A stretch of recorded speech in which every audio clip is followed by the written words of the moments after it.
وجه بحار قديم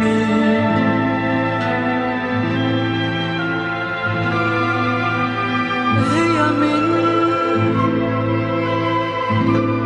روح الشعب خمر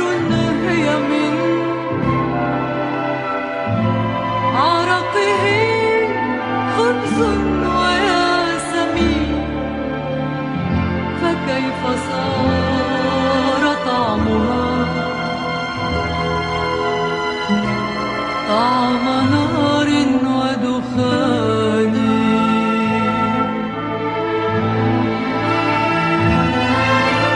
لبيت